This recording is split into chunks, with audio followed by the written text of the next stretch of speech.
반갑습니다. 여러분의 국사 완성자 유산입니다. 너무너무 반갑습니다. 선생님 여러분. 지난 강의 이제 광해군까지 살펴봤었습니다. 어떻습니까? 이제 좀 정치가 조금 잡히는 것 같은데? 맞죠? 지금 조선의 정치 세 번째 시간입니다. 이제는 인조부터 해서 이제 흥선대원군까지 갈 텐데요. 좀 여정이 짧지 않거든요. 같이 한번 열심히 한번 달려가 보면 좋겠습니다. 광해군 다음에 왕이 됐던 인물이 누구죠? 맞습니다. 인조입니다. 인조 반정에 의해서 그는 왕이 되었습니다.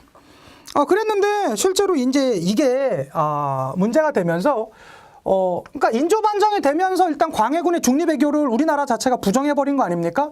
그렇게 되면서 후금이 우리를 공격해 옵니다. 그걸 뭐라고 하냐면 정묘년에 이제 공격을 받았다 그래서 정묘호란이라고 합니다. 물론 이 당시에 뭐 이립이라든가 정봉수 등등이 잘 막아내긴 했었지만 우리나라가 형제 관계를 맺고 돌려 보내죠. 근데 실제로 이게 1627년이거든요. 시간이 지나면서 우리가 사실 약속했던 거나 이런 것들을 그렇게 잘 따르지 않습니다. 그러한 과정에서도 우리나라 조정에서도 문제가 있었어요. 저기 저 떼놈들은 저 중국 애들이 저렇게 올 때, 만주족이 올 때 우리가 그냥 이렇게 있어야 돼? 우리 싸워야 되는 거 아니야? 라고 했었던 주전파가 있었고요. 주전파가 있었고요. 김상헌으로 대표되는 주전파가 있었고, 아니야. 지금은 어차피 우리 국력이 딸리잖아. 우리 좀 약간 화친을 도모해서 우리 국가를 유지시켜야 돼. 라고 하는 주화파도 있었습니다. 최명길로 대표되죠. 이들이 있었는데 실제로 이때 이 싸움에서 누가 이깁니까? 주전파가 이깁니다. 그렇게 되면서 다시 후금이 쳐들어옵니다. 우린 그걸 뭐라고 합니까? 자오란 병자 호란이다 라고 우리가 연히 평가를 하죠. 1636년입니다. 병자년에 쳐들어왔었는데요. 이 정묘호란 때만 해도 우리나라 정부가 남한산성이 아니죠. 강화도로 피신을 했었습니다. 그런데 이때도 이제 사실 공주들은 이렇게 공주나 왕비들은 이제 다 강화도로 이제 피신을 하고요. 딱 가려고 했는데 그때 이들이 그냥 기마민족이잖아요. 막 말을 타고 갖고 막아버린 거예요. 그래서 전쟁 준비가 전혀 안 돼 있는 어디로 들어갑니까? 맞습니다. 남한산성으로 들어가게 되었습니다. 자, 남한산성으로 들어가서 어떻게 됐을까요? 원래 그런 말씀 있는 거 아십니까? 농부가 굶어 죽습니다. 너무나 먹을 게 없고 가난해서. 근데 그 농부 밑에는 뭐가 있었다고 하죠? 그 머릿맡에는 그 다음 해에 뿌릴 씨가 있었다고 하죠. 그러니까 이거는 농부의 마지막인 거죠. 이건 마지막 희망인 거야. 이거 먹어버리면 더 이상 희망이 없으니까 굶어 죽더라도 이건 안 먹는 게 그 다음에 뿌리는 이제 씨가 되는데요. 또 군인들도 있답니다. 굶어 죽더라도 말고기 먹지 않는데요. 왜요? 말 자체는 그 군대에서 군 전쟁을 할 때 가장 필요한 거기 때문에 안 먹었다고 하는데요. 이때는 그거 없대요. 그냥 다 먹었대. 식량이 완전히 보급이 끊기고 식량 준비가 전혀 안 돼 있던, 전쟁 준비가 안 돼 있던 데서 하다 보니까 막 그냥 난리가 납니다. 그렇게 되면서 더 이상 버틸 수가 없어서 우리가 이때 엄청나게 굴욕을 당하게 되죠. 이걸 가르쳐서 우리는 뭐라고 합니까? 삼전도의 굴욕이다 라고 하는데 선생님들 요걸 많이 질문하시더라고요. 완쌤 이거 삼전도가 어디예요 도대체? 어느 섬이야? 이렇게 물어보는데 요건 섬이 아니고요. 삼전도라고 하는 거는 어디였었냐면 송파 나루터 일대를 얘기합니다. 지금도 저기 서울에 있는 송파구에 보면 삼전동이라고 있어요. 그게 여기입니다. 삼전동이 여기 좀 수도에서 얼마 안 떨어졌는데 거기가 요 근처가 되겠습니다. 그래서 이제 우리나라가 무슨 관계를 맺을 수밖에 없었습니까? 그쵸? 형제 관계를 맺을 수밖에 없었던 게 이러한 상황이었습니다. 그리고 나서 이 인조의 아들이 몇 있었는데요. 대표적인 아들이 있었죠. 그가 누굽니까? 소현세자가 있었습니다. 소현세자가 있었고 그의 동생 복림, 대군도 같이 어디로요? 이쪽에 있었던 이 청나라로.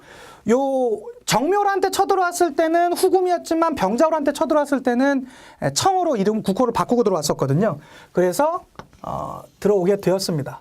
자, 그런 상황에서 인질로 잡혀가 있었던 소현세자가요, 당시에 청나라의 문물에 대해서 상당히 많이 관심을 보였다고 합니다. 그리고 상당히 오픈마인드가 있었대요. 그리고 당시에 청나라에 들어와 있었던 서양 선교사 아담 샤를 만나서 이렇게 고백했답니다. 나는 우리나라가 왜 이렇게 어려움을 겪었는지 몰랐었다. 그런데 지금 내가 당신한테 이 서양 과학기술 배우다 보니까 이제 알았다. 우리 너무 뒤떨어져 있었다. 선생님, 아담자 선생님, 저 사실 제가 그동안 말씀 안 드렸는데 저 세자예요. 저 조선에 앞으로 좀 있으면 왕 될 사람이거든요. 전 조선이 되게 강한 나라가 됐으면 좋겠습니다. 선생님, 저희 나라도 한번 와주실 수 있겠습니까? 라고 말했는데 아담절이 상당히 어쨌든 그 선교사니까 선교의 기회를 주겠다는 거 아니에요? 지금 왕이 될 사람 그 얘기하니까 좋다, 내가 얼마든지 가겠다. 근데 내가 지금 일을 하는 거 있으니까 내가 지금 다른 대자들 이제 데리고 가서 하면 내가 얼마 안 돼서 가능했다. 꼭 부탁드리겠습니다. 그럼 이제 들어간 거예요. 그런데 이게 보세요. 인조 입장에선 그 소식을 들으면서 기분 좋았을까요? 별로 안 좋았을까요? 당연히 안 좋죠. 내가 지금 머리를 쳐박으면서 지금 이런 지금 굴욕을 당했는데 넌 지금 저기 청나라에 들어와 있는 걔네들랑 지금 짝짝꿍 놀고 있어? 이게 말이 돼? 이런 게 나오죠. 그래서 소현세자가 10년 만에 넘게 들어왔는데 어떻게 당한지 아십니까? 그 자리에서 벼루를 던졌다는 거 아니에요. 사실 못날 왕이지. 왜 이들이 인질로 잡혀갔어요? 결국엔 자신의 이러한 것 때문에, 물론 자신도 어쩔 수 없는 건 상황이 있었겠지만, 그랬으면 힘들었지. 이렇게 나오는 게 먼저인데, 왜, 청나라 애들이랑 잘 먹고 잘 사니까 좋았냐? 이렇게 이제 나오면서 그 자리에서 벼를 던졌다는 겁니다. 그리고 나서 얼마 지나지 않아, 한 2달 정도 지나서 소현세자는 의문의 죽음. 모든 몸에서 다 이제 피가 나왔었다라고 하죠. 그렇게 되면서 아주 검붉게 변하면서 죽음을 당하게 됩니다. 의문의 죽음을 당하게 되고, 이 소현세자의 아들이 셋이 있었어요. 물론 부인 강씨, 되게 강직했던 서물이었는데 그 강씨도 죽고요. 소현세자도 죽고요. 그리고 아들이 셋이 있었는데 첫째가 죽고 둘째가 죽습니다. 마지막 아들이 남았는데 그 아들을 지켰던 인물이 있어요. 여러분들도 알고 계신 인물이 있습니다. 그가 누굽니까? 이다혜 씨예요. 이다혜 장혁. 추노라는 드라마 보셨습니까? 거기 보면 왕자 아기씨 이러면서 가잖아요. 그가 누구냐면 소현세자의 셋째 아들이야. 그러니까 뭔가 이 국가를 개혁시키면서도 이렇게 나올 마지막 인물로 봤던 거지. 그 추노에서 나왔던 인물이. 그런데 어쨌든 그건 성공하지 못하고 그의 동생이 왕이 되니 그가 누굽니까? 복림대군이 왕이 되니 그가 누굽니까? 효종이에요. 자, 그럼 선생님들 한번 생각해 봅시다. 효종이 왕이 됐어요. 효종은 어떻게 써야 되죠? 이게 좀 라인이 안 맞으니까 이렇게 여기로 가봅시다. 효종은 그러면 왕이 됐습니다. 자기 형이 어떻게 죽었는지 눈앞에서 분명히 지켜봤죠? 그러면 어떻게 해야 됩니까? 자신은 왕을? 당연히 여기에 있는 아버지가 갖고 있었던 이것을 갚아야 된다는 생각으로 갈 수밖에 없었겠죠? 그래서 등장했던 게 뭡니까? 번론, 북번론이 되겠습니다. 효종은요, 진심으로 북번론을 하길 원했어요. 그래서 이런데요, 나 왕인데 반찬 많이 올리지 마. 나 이거 국력 키워갖고 우린 저기 있는 청나라 버려야 돼. 북번론 나 할 거야. 라고 주장했었죠. 그런데 여기에 이거랑 동일하게 북번론이랑 같이 가던 맥락이 있었습니다. 누굽니까? 인조반정을 주도했었던 서인 세력입니다. 왜요? 원래 여러분 그래야 되는 거 아닙니까? 정권을 받아가지고 국가가 어려워지면 그거에 대한 책임을 묻는 거. 이게 정치인으로서의 당연한 도리 아닌가요? 맞습니다. 그런 논리로 따지자면 서인은 물러났어야만 하죠. 자신들이 주도했었던 인조반정에 의해서 국가가 이렇게 그냥 박살이 났으니까. 그런데 그들은 어떻게 됩니까? 물러나기 싫습니다. 이렇게 말하고 있는 거죠. 너네 좀 고생했던 건 인정해. 미안해. 그렇지만 내 생각은 맞는 거야. 그게 도이고 그게 대의야. 맞잖아. 어떻게 저희 만주 애들한테 우리가 머리를 숙여. 안 그렇습니까 왕? 라고 묻으니까 거긴 그렇지. 거기 벌어야 되는 거 맞죠? 맞아. 이렇게 나오면서 서인들이 이 북번론을 지지해주면서 서인들은 자신들의 정권을 유지하기 위한 수단으로서 사용하고요. 효종 입장에서야 그거야 뭐 어쩔 수 없는 그런 이제 반응 가운데 등장을 했었습니다. 자, 그러한 가운데 시간이 더 지나면서 효종이 등장합니다. 효종 때는요, 이들이 이제 예속 논쟁이라는 게 벌어지게 되거든요. 이 예속 논쟁은 이렇게 나누어집니다. 서인과 동인이 나누어지는데요. 이렇게 봅시다. 여기 이제 1차 예송이 있고 2차 예송이 있습니다. 여기 이제 저기 서인이니까 서인으로 가볼게요. 서인과 남인이 있습니다. 이때까지는 어쨌든 계속 서인이 정계를 주도하고 있었죠. 근데 이때 마침 효종이 왕이 될 때 누가 죽었을까요? 여기 또 효종 소종을 써버렸네. 죄송합니다, 선생님들. 현종입니다. 여긴 다시 쓸게요. 현종입니다. 자, 현종이 왕이 됐을 땐 누가 죽었기 때문에 왕이 될 수 있었을까요? 사실은 선대 왕이 죽었기 때문에 왕이 됐겠죠. 그러니까 이 효종이 현종이 왕이 됐을 때 효종이 죽었습니다. 자, 그 상황에서 이 당시에 왕실의 최고 어르신이 있었어요. 그가 누구냐면 자의대비라는 대비가 있었습니다. 뭐 장렬왕후라고도 하는데요. 이 자의대비가 상복을 몇 년 입을지 놓고 싸우기 시작해요. 어떻게 되냐면 서인은 1년설을 주장하고요. 남인은요 3년설을 주장합니다. 요거는 뭐 상복을 몇 년 입을지 이렇게 싸운다. 간단하게 생각할 수 있지만 이거는 그렇게 간단하지 않아요. 왜 이게 문제가 생겼냐면 여기에 있는 효종이 장남이 아니라는 거예요. 원래 장남이 죽었을 땐 상복을 3년 입어야 되고 차남이 죽었을 땐 1년을 입는 건데 그러니까 서인은 너 장남이잖아. 너 장남 아니잖아. 1년만 입어. 라고 하고 있지만 남인은 그렇게 보지 않는 거야. 아니 어떻게 그런 사가의 예를 왕한테 직접 연결시켜. 장남이고 차남이고 간에 효종은 왕이잖아. 왕이 죽었으면 3년을 입어야지 라는 거예요. 이거는 왕권과 신권의 이 대립을 보고 있는 거예요. 서인 입장에선 왕도 같은 인간인데 신하의 법도에 따르는 게 맞아 라고 주장하는 것이고요. 남인은 어쨌든 왕권이잖아. 왕권과 신권을 볼 때 이거는 왕권이 좀 우선할 수 있다. 아니다. 왕권 역시 이 일반에 있는 이 법도랑 똑같이 가야 된다라고 주장하는 것이죠. 근데 이때는 누가 이겼을까요? 당연히 서인이 정권을 갖고 있으니까 서인이 이겼겠죠. 현종도 왕이 바로 됐으니까 어쩔 수 없었고. 그런데 15년 정도 지나서 효종의 비가 돌아가십니다. 그러고 났을 때 이 효종 비에 이 상복을 입을놓고 이때 자의대비는 여전히 살아계셨거든요. 이제 할머니 뻘이신데. 그래서 이때 9개월설이 나오고 1년설이 나옵니다. 근데 이때는 정권이 누구한테로 바뀌었을까요? 남인한테로 넘어갑니다. 남인이 이겨요. 자, 이러한 상황에서 정권이 또 바뀌게 됩니다. 그가 누굽니까? 숙종입니다. 숙종. 숙종은 기본적으로 좀 여인들이 많죠? 대표적인 여인들 누가 있습니까? 일단은 조선 여인상의 대명사 누가 있었죠? 인현왕후가 있습니다.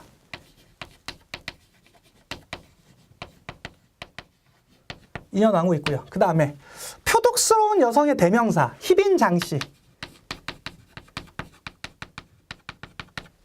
그 다음에 동희라는 혹시 드라마 기억나십니까? 제가 참 좋아하는 여자 연예인이죠. 우리 동희 한효주 씨가 맡았었던 숙빈 최 씨. 이러한 어쨌든 인물들 이 외에도 좀 있었지만 어쨌든 이런 인물들은 이제 대표되죠. 어쨌든 이 인물들이 있었고요. 또 하나는 자 이제 숙종이 왕이 됐는데 아주 어린 나이에 왕이 됐는데 너무나 이 신하들이 자신의 이 마음대로 정치를 하고 있는 거예요. 그래갖고 그는 정치판을 한꺼번에 확 돌려버립니다. 그래서 요때 나왔었던 게 경기갑이라고 했었죠. 경신왕국, 기사왕국, 갑술왕국 이렇게 기갑, 경기갑, 강기갑이 아니라 경기갑 이렇게 이제 봐주면 된다고 그랬죠. 자, 근데 숙종이 왕이 됐을 때 힘을 갖고 있던 건 누구였습니까? 남인이었었죠. 자, 이 남인에서 경신왕국으로 인해서 잡고 있었던 세력이 남에서 어디로 넘어옵니까? 서인으로 넘어옵니다. 서인으로 넘어옵니다. 근데 시간이 좀 지나다 보니까 서인들이 또 너무 함부로 하는 것 같은 거예요. 그래서 이 서인 세력에서 남인 세력으로 이 세력의 구도가 바뀝니다. 요때 기여했었던 인물이 희빈장씨죠. 희빈장씨죠. 장희빈 최근의 역할은 그 누굽니까? 그 김태희 씨가 있었는데 김태희 씨는 내가 볼 땐 장희빈은 맞지 않아. 제가 봤을 때 장희빈이랑 가장 잘 어울리는 건 그래도 김혜수 씨가 있을 때가 제일 잘 맞았던 것 같아. 뭔가 이 섹시미도 있으면서도 표독스러움. 매야? 이렇게 나왔던 뭐 이런 게 나왔었던 그런 연기. 근데 그런 게 있죠. 그런 사람은 순간적인 매력은 느낄 수 있지만 시간이 지나면서 무섭지. 막 여자가 막 잘해보겠다고 막 거기다 막 활 쏘고 막 이거 하니까 얼마나 겁나요. 또 약간 또 쉽게 질리잖아요. 그렇게 되면. 근데 여러분 이때 남자가 여자에 빠지면 진짜 무서운 게 보세요. 남인으로 넘어올 때 이때 서인을 지켰던 대표 주자가 누군지 아십니까? 놀라지 마시죠. 조선 후기 왕도 함부로 건드릴 수 없었다던 우암 송시열이 이때 죽습니다. 장희빈에 빠지니까 우암 송시열도 죽이더라고. 이게 진짜로 그렇죠. 자, 요러한 상황에서 근데 이제 좀 질리잖아요. 그리고 이제 막 숙빈 최 씨가 막 한효주 씨가 나왔고 막 하고 하니까 이제 막 너 가라 이러면서 다시 남인에서 어디로요? 서인으로 바뀌게 되는데 문제는 이런 상황에서 여기에 있었던 이 서인 세력이 또 분화됩니다. 왜요? 너무 짜증이 나는 거야. 왜? 아니 사실은 이 시대 동안 내가 권력은 잡고 있었지만 남인 너네들한테 권력을 이렇게 주고 했었었는데 이제 권력 뺏기니까 원래 그렇잖아요. 늘 이렇게 잘해주다가 한 번 딱 내가 좀 힘들었을 때 안 도와주면 더 짜증나잖아요. 서인 입장에선 저 남인 애들 저거 안 되겠다. 싹 정리해버리자. 그래가지고 여기에 있었던 서인 중에서 세력이 나눕니다. 저기 저 남인 애들 싹 죽여버리자. 라고 주장하면서 등장했었던 누구도 있고요. 노론이 있고요. 좀 강경파죠. 아니야, 야, 그래도 정치하다 보면 그럴 수도 있는 거 아니야? 우리도 권력이 뺏길 수도 있는데, 우리 좀 제대로 하면 안 될까? 그냥 저들도 어느 정도 인정해 주자라고 나왔었던 소론 세력도 있습니다. 소론과 노론이 이때, 이 숙종 때 나눠집니다. 요 사건을 필두로요. 그 다음에 이 숙종 때 하나 알아두셔야 될 거는 이제 몇 가지가 있는데요. 그 다음에 우리가 지난 강의에 배웠었던 대동법이요. 전국 실시됩니다.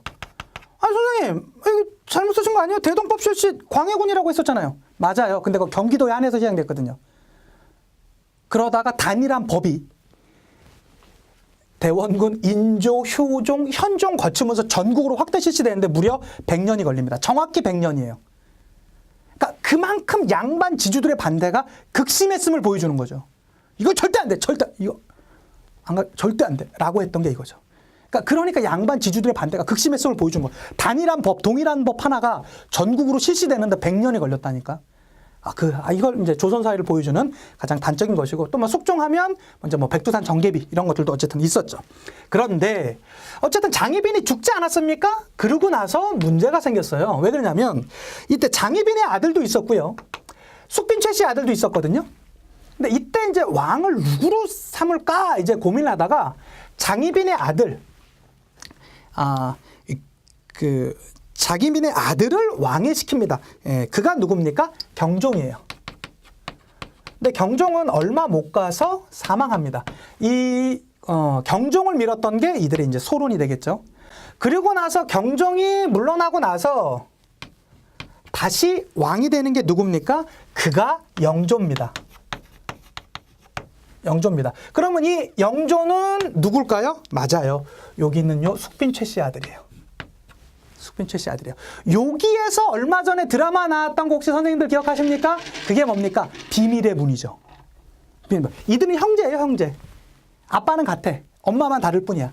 그런데 거기서 그거 나오잖아요. 한석규 씨가 나오면서 경종을 거의 몰아내고 이렇게 왕이 됐다고 나오잖아요. 이제 그 드라마에선 그렇게 나오죠. 그리고 그 비밀의 문이라는 게 뭐냐면 자기가 이 노론 세력들과 야합이라고 할 수 있는, 그러니까 정치적인 결합을 하게 되었었던 거. 그러니까 그 배경이 그 나오잖아요. 그래서 그거를 그 사도세자가 아니까 결국엔 사도세자마저 이제 보낼 수밖에 없었던 게 딱 그 배경 아닙니까? 그러니까 얼마나 가슴 아파. 결국엔 자기 때문에 이제 아들이 이렇게 된 거잖아요. 그리고 생각해 보십시오. 원래 부모의 마음이 그렇다지 않습니까? 차라리 나를 죽여라. 라는 게 부모의 마음일 텐데, 자신의 이러한 또 영조도요. 또 그게 있어요. 신부적 컴플렉스가 있어. 엄마가 무슨 출신이에요? 숙빈 최 씨, 무술이 출신이에요. 그러니까 궁녀들도 이 급이 있거든요. 궁녀들도 급이 있는데 최하급이야. 궁궐에서 최하급인데 한여주시잖아요. 그러니까 이제 숙종이 불러다가 이제 뭐 여기 하고 이제 했는데 어쨌든 이렇게 된 거야. 그러니까 이 영조가 왕이 될 때는 몇 가지 있어요. 일단은 형을 몰아내고 왕이 됐죠. 또 그게 하나가 있고, 또 하나 신분 자체가 무술이 출신이야, 엄마가. 그러니까 이러한 어마어마한 컴플렉스 가운데 올라갔기 때문에 그가 물론 아주 현명해. 왕을 제일 오래 하거든요. 그렇지만 한계가 있을 수밖에 없었던 게 영조다. 이게 태생적인 한계예요. 참 그거 보면 영조 참 불쌍합니다. 그러한 모습이 있었다라는 거 한번 가보도록 하겠습니다. 영조는요, 일단은 나 정말로 탕평 정치할 거야. 너네 그렇게 많이 싸우지 마. 황국 정치 같은 건 나 안 할 거야. 라고 하지만 탕평 정치를 추구하지만 어느 정도 한계는 있었죠. 그렇지만 상징물로서, 탕평 정치의 상징물로서 무엇을 만듭니까? 지금도 성균관대학교가 앞에 가면 들어가는 게 있습니다. 탕평비를 만듭니다. 탕평비를 만들어서 우리 싸우지 말고 잘 좀 지내보자 라는 거 이제 등장하게 되고요. 그 다음에 영조가 이제 했었던 사실 훌륭한 것들이 되게 많아요. 서원 정리. 당시에 1000여 개가 되던 서원을요 600여 개로 줄입니다. 그리고 당시에 문제가 많았었던 사회에 여러 악습들 많았었거든요. 대표적으로 뭐 신문고라든가요. 신문고는 원래 그 조선 초기에 있었었는데 다시 만들어요. 억울하게 된 사람들, 내가 이거 울려라, 너네 했다. 그 다음에 뭐 사형수에 대한 삼심제 금지라든가, 뭐 악형을 금지시킨다라든가, 악형. 이 당시에는 뭐 잡혀 들어가면 거의 몸이 성하게 이제 나가지 못했었거든요. 그러니까 뭐 취조 자체가 그냥 항아리 부러뜨려 놓고 되게 뾰족하잖아요. 거기 일단 무릎을 꿇립니다. 그래 놓고, 자, 이제 말해봐. 너냐? 뭐 이런 식으로 이제 물어보면서 이제 됐었어요. 그러니까 악형 금지, 거기에 뭐 올라가서 막 밟기도 하고 막 이런 거 있지 않습니까? 이런 거를 전부 다 금지시켜버리는 있었고, 무엇보다 이 영조하면 나오는 거, 뭐가 있었다? 예, 역법, 균역법 실시. 1년에 군포를 2필을 내던 걸 절반으로 디스카운트 해줍니다. 예, 그래서 1년에 군포를 한 필만 내도 되는, 한 포만 내도 되는 것을 이제 정했었던 이 균역법 실시, 이런 게 가장 대표적이고요. 법전으로 치자면 속대전이라는 법전도 있었습니다. 예, 속대전이라는 법전도 편찬했었다라는 거. 요게 전부 다 누구 때입니까? 영조 때입니다. 그리고 그는 50년 넘게 왕을 해요. 그리고 자신의 사랑했었던 아들 사도세자에게 왕위를 물려주고 싶어 합니다. 그런데 사도세자가 사실은 그렇게 만만한 인물이 아니에요. 딱 되면 노론이 너무너무 싫어합니다. 아니 저거 문제 있는 거 아니야? 이렇게 나오면서 여기에 있었는데, 사도세자 그랬으면 좀 정치력 있으면 어떻게 돼요? 딱 뭔가 딱 하면서 저 좀 잘해봅시다, 뭐 이런 식으로 나와야 되는데, 사도세자는요 아주 노골적으로 얘기했답니다. 왕만 돼봐. 당신들 지금이 시대가 좋은 시대인지 아시오? 라고 하면서 이렇게 나오니까 결국에는 그는 왕이 되지 못하고 억울하게 죽음을 당하죠. 그러한 과정 가운데 영조는 사실 사도세자를 정말 아꼈습니다. 40이 넘어서 얻은 아들이었었거든요. 그렇지만 자신을 밀어주고 있었던 노론 세력이 결국에는 이 사도세자를 받아들이지 못하는 그런 상황에 처하게 되자 어쩔 수 없이 그 손자에게 왕위를 넘겨주게 되었습니다. 그가 누굽니까? 정조입니다. 정조. 자, 정조 한번 보도록 하겠습니다. 정조는요, 일단은 가장 적극적인 탕평을 펼쳐요. 이거는 뭐 조금 어려운 말로 뭐 중론 탕평이다라고 이렇게 평가를 하는데, 그거보단 적극적, 아주 시시비비를 명확하게 밝혀요. 시시비비를 완전하게 따져요. 그래서 이건 이제 뭐 중론 탕평이다 이렇게 말하는데, 그럴 수 있는 이유가 뭘까요? 논리적으로 강해. 논리적으로. 이거 해야 돼? 왜 그래? 얘기해봐. 아닌 것 같은데? 그 말에 좀 딸리는 게 있는데, 논리적으로 딸려, 다시. 뭐 이런 식으로 이제 계속 한단 말이에요. 그러니까 사실은 이게 왜 나오게 됐었냐면, 그가 취했었던 정책이 하나가 있습니다. 그게 뭐냐면, 초계 문신제라는 게 있어요. 초계 문신제라는 건 뭐냐면, 스님들 그거 아십니까? 조선시대에 문과에 합격한다는 건 공부를 얼마나 잘해야 될까요? 일단 최종 합격자가 식년시, 정기적인 시험 3년마다 한 번씩 있거든요. 3년에 33명을 뽑아요. 전국에서. 그러니까 공부를 엄청 잘하는 거야. 근데 그 중에서도 엘리트들을 자기가 직접 뽑습니다. 너 이거 공부해와. 하고 왕이 직접 그 전국에 30등 정도 했던 친구들한테 직접 레포트를 내주고 시험을 내줘요. 그럼 그들이 공부를 하루 종일 책만 본 사람들 아닙니까? 그가 결국에는 그러면 왕한테 검사를 받고 이렇게 됩니다. 왜 그랬을까요? 일단 몇 가지가 이유가 있어요. 정조의 뛰어난 이 머리 때문에 그렇습니다. 정조는요, 자기가 어렸을 때부터 자객이 집에 너무나 많이 들어왔대요. 그래갖고 밤에 잠을 못 잡니다. 그러니까 정조가 생각해보세요. 영린이란 영화 보셨습니까? 거기 보면 약간 비슷해요. 잠을 못 자. 왜? 자객이 언제 들어올지 모르니까. 그리고 언제나 자기 몸을 지켰어야 돼. 칼싸움 잘합니다. 자객이 어떨 때 들어왔으면 자기가 싸움에서 직접 이겨요. 아니, 세자를 시해하는 이 자객을 엄한 뒷골목 깡패 보냈겠냐고요.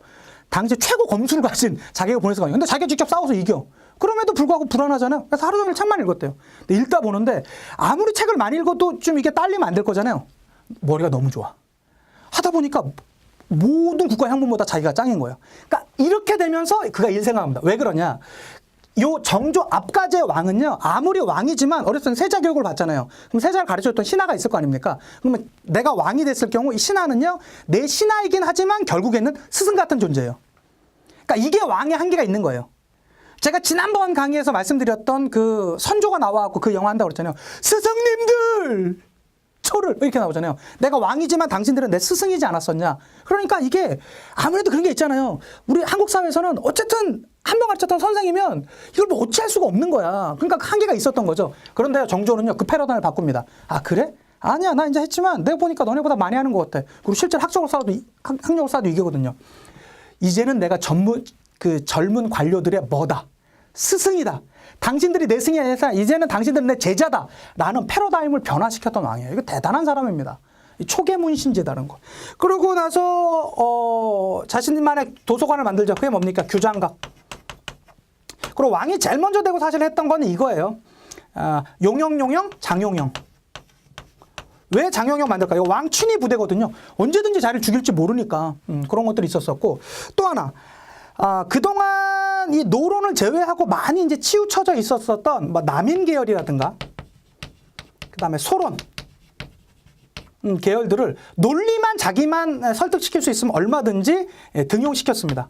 그러면서 아주 적극적인 이런 탕평을 펼쳐 갔었었고요. 책으로 치자면 대전 통편.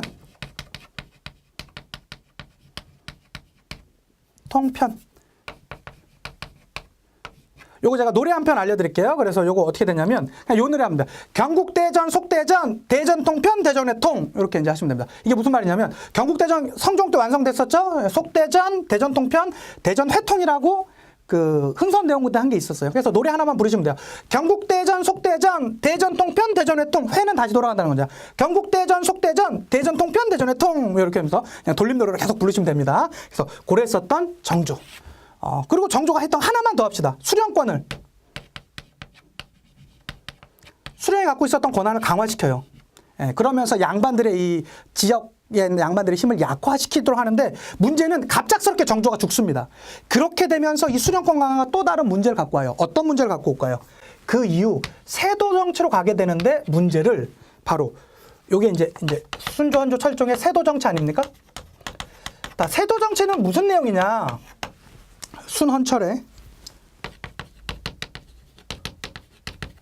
헌철의 세도 정치 아닙니까? 세도 정치 때는요, 요게 그렇게 심했대요. 아주 유력 가문들이 있잖아요. 뭐 풍양조씨라든가 안동김씨로 대표되는 유력 가문들이 있는데 이 유력 가문들이 권력을 독점합니다. 자, 유력 가문들이 권력을 독점하게 되면서 뭐가 나타나게 되냐면 매관, 매직 같은 것들이 나타나요. 직을요 돈을 주고 사고 팔고 하는 겁니다. 자리를 돈을 주고 사고 팔고 하는 거예요. 예를 들어서 이런 거예요. 제가 남양주 사니까 남양주 시장 제가 하고 싶어요. 그럼 어떻게 하면 되는 거예요? 뭐 10억 이렇게 주고 사는 거예요. 근데 10억 주고 사면 정말로 난 돈 주고 샀지만 비리로 됐지만 난 진짜 우리 남양주 사람들을 위해서 잘할 거야. 이런 사람이 세상에 어디 있어요? 주로 뭐 합니까? 10억 주고 샀으니까 적어도 따블은 뽑아야지. 결국엔 이 매관 매직은 바로 뭘로 이어질 수밖에 없습니까? 농민을 향한 수탈로 이어질 수밖에 없었겠죠. 농민 수탈. 그래서 요 농민의 수탈을 얘기했던 당시에 가장 상징적인 단어가 뭡니까? 삼정해. 문란이 되겠습니다. 요건 흥선대원군 때 가면 이제 자세히 배우니까요. 그런 게 있고. 자, 이러한 삼정해 문란이 오다 보니까 농민들은요, 뭐 하게 됩니까? 저항하게 됩니다. 저항하게 됩니다. 이 저항에도 단계가 있어요. 소극적인 저항이 있었었고, 적극적인 저항이 있었습니다. 자, 소극적인 저항으로는 대표적인 게 뭐가 있었냐면, 소청, 벽서, 이런 것들이 있었습니다. 자, 벽서라는 건 뭐냐면 이런 거예요. 유성한 나쁜 놈 이러면서 이제 유성한을 고발한다. 남양주시장 유성한을 고발한다. 이러면서 그냥 막 벽에 붙여놓는 거, 벽서입니다. 소청은요, 찾아가는 겁니다. 저기요, 시장님, 이거 문제가 있습니다. 저희 좀 이거 좀 문제가 있는 것 같은데요? 이렇게 하는 거예요. 근데 이런 거 들어줬겠냐고요. 돈 주고 됐는데. 안 들어줬겠죠? 그러니까 그들은요, 뭐 하게 됩니까? 봉기하게 됩니다. 봉기하게 됐습니다. 이때 나왔었던 대표적인 봉기가 뭘까요? 북쪽 지역에는 맞습니다. 홍경래의 난, 남쪽 지역에서는 세도 정치 말기에 임술, 농민, 봉기 이런 것들이 이루어졌었던 게 다 요 시대라는 거. 어떻습니까? 선생님 여러분 잘 준비가 되셨겠죠? 이런 전반적인 흐름 가운데 잡아주시고 다음에 이제 뭐 통치 체제 그 이후로 나타났었던 그런 상황들 그 다음 강의에 찾아뵙도록 하겠습니다. 수고 많으셨고요. 다음 강의에 뵐게요. 인사하고 마치겠습니다. 역사가 완성되는 그날까지 완.